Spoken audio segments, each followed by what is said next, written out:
ಧರ್ಮಸ್ಥಳದ point number 1ರಲ್ಲಿ ದಾಖಲೆ ಸಿಕ್ಕಿರುವಂತ ವಿಚಾರಕ್ಕೆ ಸಂಬಂಧಪಟ್ಟಂತೆ ಪ್ಯಾನ್ ಹಾಗೂ ಡೆಬಿಟ್ ಕಾರ್ಡ್ ಸಿಕ್ಕಿತ್ತು. ಅದರ ವಾರಸುದಾರರನ್ನ ಪತ್ತೆ ಹಚ್ಚಿದ ಎಸ್ಐಟಿ. ನೆಲಮಂಗಲದ ಸುರೇಶ್ ಎಂಬಾತನ ಪ್ಯಾನ್ ಕಾರ್ಡ್ ಅನ್ನೋದು ಗೊತ್ತಾಗಿದೆ.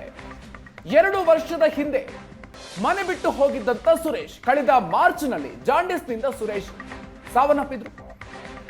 ಅಂತ್ಯ ಸಂಸ್ಕಾರವನ್ನ ಸುರೇಶ್ ಕುಟುಂಬಸ್ಥರು ನೆರವೇರಿಸಿದ್ರು. ದಾಬಸ್ಪೇಟೆಯಲ್ಲೇ ಕುಟುಂಬಸ್ಥರಿಂದ ಅಂತ್ಯ ಸಂಸ್ಕಾರ ಆಗಿತ್ತು. ಅದಾದ ನಂತರ ಡೆಬಿಟ್ ಕಾರ್ಡ್ಗೆ ಸಂಬಂಧಪಟ್ಟಂತೆ ಡೆಬಿಟ್ ಕಾರ್ಡ್ ಯಾರ್ದು ಅನ್ನುವಂಥದ್ದು ಕೂಡ ಸಾಕಷ್ಟು ಕುತೂಹಲ ಇತ್ತು. ಅದು ಸುರೇಶ್ ತಾಯಿದ್ದು ಅಂತ ಗೊತ್ತಾಗಿದೆ. ಸುರೇಶ್ ತಾಯಿ ಸಿದ್ದಲಕ್ಷ್ಮಮ್ಮಗೆ ಸೇರಿದಂತಹ ಡೆಬಿಟ್ ಕಾರ್ಡ್ ಅನ್ನುವಂಥದ್ದು ಕೂಡ ತನಿಖೆಯ ಸಂದರ್ಭದಲ್ಲಿ ಗೊತ್ತಾಗಿದೆ. ದಾಬಸ್ಪೇಟೆಯಲ್ಲೇ ಕುಟುಂಬಸ್ಥರು ಸುರೇಶ್ನ ಅಂತ್ಯ ಸಂಸ್ಕಾರವನ್ನ ಮಾಡಿದ್ರು. ತಾವೊಂದು ಸ್ಥಳಕ್ಕೆ ಹೋಗಿ ಈಗ ಎಸ್ಐಟಿ ತಂಡ ಸಂಪೂರ್ಣವಾಗಿ ಮಾಹಿತಿಯನ್ನ ಕಲೆ ಹಾಕಿದೆ. ಇನ್ನು ಆ ಡೆಬಿಟ್ ಕಾರ್ಡ್ ಯಾರ್ದು, ಮಹಿಳೆಗೆ ಸೇರಿರುವಂತಹ ಡೆಬಿಟ್ ಕಾರ್ಡ್ ಅಂತ ಗೊತ್ತಾಗಿತ್ತು. ಸೊ ಅದು ಕೂಡ ಈಗ ಈ ಒಂದು ಸಂದರ್ಭದಲ್ಲಿ ಕ್ಲಾರಿಫೈ ಆಗಿದೆ. ಸುರೇಶ್ ತಾಯಿ ಸಿದ್ದಲಕ್ಷ್ಮಮ್ಮಗೆ ಸೇರಿದಂತ ಡೆಬಿಟ್ ಕಾರ್ಡ್ ಅಂತ ಗೊತ್ತಾಗಿದೆ.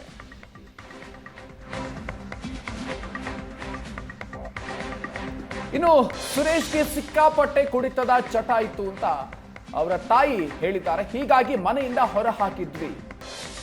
ತಾಯಿ ನೀಡಿರುವಂತಹ ರಿಯಾಕ್ಷನ್ ಇದು. 3 ವರ್ಷದ ಕೆಳಗೆ ಮನೆಯಿಂದ ಕಳಿಸಿದ್ವಿ.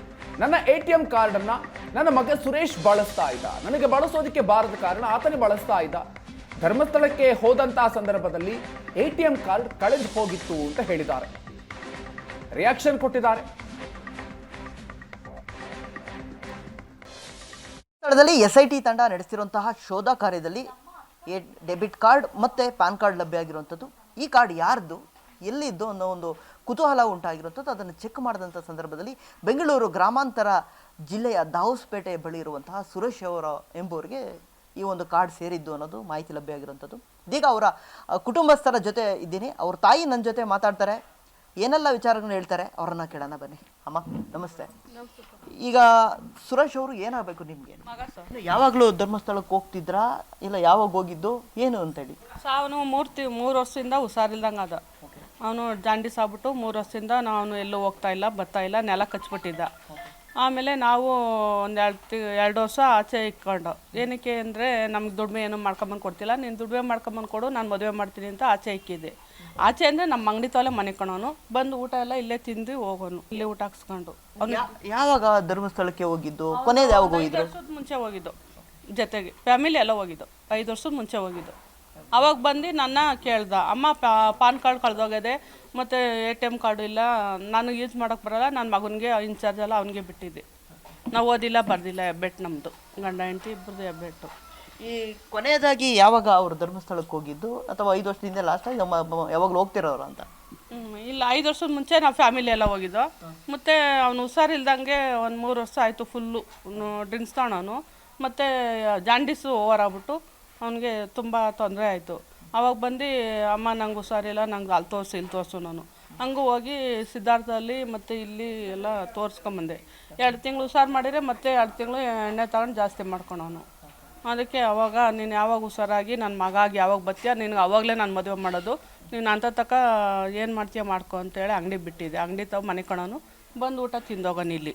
ಮತ್ತು ಅವ್ನು ಸಾಯ್ಬೇಕಾದ್ರೆ ನೋಡಿ ಇಲ್ಲಿ 1 ವರ್ಷ ಅವನಿಗೆ ನಾನು ಅಪ್ಪ ಅಮ್ಮ ಬೇಡ ಅಂತ ಓದೋನು, ಇವತ್ತು ಬಂದು ನಮ್ಮನ್ನು ಇದು ಕಾಲು ಹಿಡ್ದಿದ್ಯಾ ಅಂದ್ಬಿಟ್ಟು ಮತ್ತೆ ಅವ್ರಿವರು ಫುಟ್ಪಾತಿನ ಹೆಣ ಆಗೋತಾನೆ ಬಾ ಅಂತ ಹೇಳಿ ಕರ್ಕೊಂಬಂದು ಬಿಟ್ಟರು.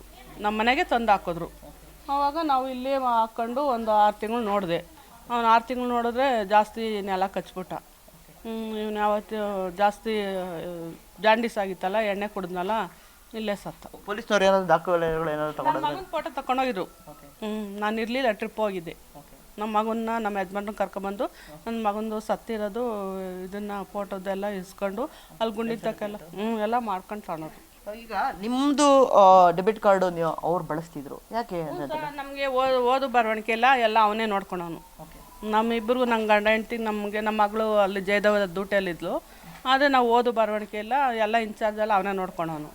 ಅದರಿಂದ ಸ್ವಲ್ಪ ಹುಡುಗರಿಗೆಲ್ಲ ತಿನ್ನಿಸಿ ಮಜಾ ಮಾಡಿಸಿ ಇದು ಮಾಡೋನು. ಅದಕ್ಕೆ ನಾನು ಅವರು ಎಲ್ಲ ದುಡ್ಡು ನಮಗೆ ಲೆಕ್ಕ ಕೊಡು, ನೀನು ಎಲ್ಲ ಕಳ್ಕೊಂಬತ್ತೀಯ ಅಂತ ಹೇಳ್ಬಿಟ್ಟು ಅವ್ನು ಯಾವಾಗ ಪಾನ್ ಕಾರ್ಡ್ ಇಲ್ಲ ಇದಿಲ್ಲ ಅದಿಲ್ಲ ಅಂತ ಅನ್ನಲ್ಲ, ನನ್ನ ATM ಕಾರ್ಡೇ ಕಳ್ಕೊಂಬಂದಿದೆಯಲ್ಲ, ಯಾಕೆ ಕಳ್ಕೊಂಬಂದೆ ಅಂದ್ಬಿಟ್ಟು ನಾನು ಲಾಕ್ ಮಾಡಿಸ್ಬಿಟ್ಟೆ. ಈ ಧರ್ಮಸ್ಥಳದಲ್ಲಿ ಈ ರೀತಿ ಆಗ್ತಿರೋಂಥ ಘಟನೆಗಳು ಕೇಳಿದ್ರೆ ಏನು ಅನ್ಸುತ್ತೆ ನಿಮಗೆ? ಈ ಥರದ್ದೆಲ್ಲ ಆಗ್ತಿದೆಯಲ್ಲ ಏನು ಅನ್ಸುತ್ತೆ? ಏನು ನಮಗೇನು ಹಂಗೆ ಅನ್ಸಲ್ಲ ಸರ್. ಇದ್ರ ಬಗ್ಗೆ ನಮಗೇನು ಅನ್ಸಲ್ಲ.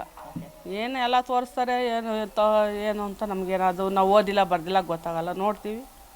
ಓಕೆ, ಪೊಲೀಸರು ತನಿಖೆಗೆ ಸಹಕಾರ ಕೊಡ್ತೀರಾ? ಬಂದರೆ ಏನು ಮಾತಾಡ್ತಾರೆ, ಏನು ಮಾಡ್ತೀರಿ? ಸರಿ ಸರ್, ಬರಲಿ ಬಿಡ್ರಿ, ಅದಕ್ಕೇನಂತೆ. ಏನು ತಪ್ಪು ಮಾಡಿದರೆ ಏನಪ್ಪ ಅಂದರು, ಇಲ್ಲಿ ನಮ್ಮ ಮನೆಗೆ ಇಲ್ಲಿ ಸತ್ತಿರೋದು, ಮಣ್ಣು ಮಾಡಿರೋದು ನಮ್ಮ ಅಪ್ಪನ ಜಮೀನಲ್ಲಿ.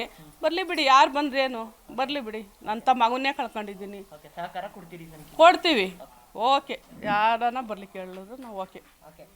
ಏನು ನಮ್ಮ ಮಗ ನಮ್ಮ ಮನೆಯಲ್ಲೇ ಸತ್ತಿರುವಂಥದ್ದು, ನಾವು ಅವನ ಒಂದು ಏನು ಪಾನ್ ಕಾರ್ಡ್ ಆಗಿರ್ಬೋದು, ಡೆಬಿಟ್ ಕಾರ್ಡ್ನ ಕಳ್ಕೊಂಡಿದ್ದು, ಪೊಲೀಸರ ತನಿಖೆ ನಾವು ಸಹಕಾರ ಕೊಡ್ತೀವಿ ಅನ್ನೋದು ಅವರ ತಾಯಿಯ ಮಾತು, ಸುರೇಶ್ ಅವರ ತಾಯಿಯ ಮಾತಾಗಿರುವಂಥದ್ದು.